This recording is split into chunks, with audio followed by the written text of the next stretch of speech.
This is the scissors discolor plant, and it's beautiful. And got the back here, and it's like purple or like dark pink, the bottom leaves,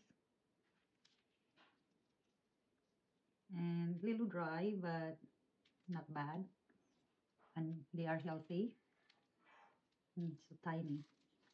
We'll let's see, add soil here, and this is a scissors discolor, and look at the roots also. We'll start rooting. So it's time to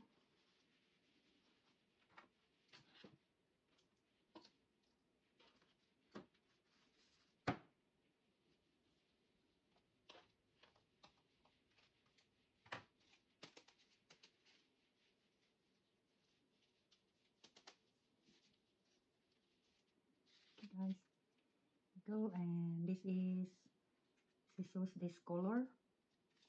Okay,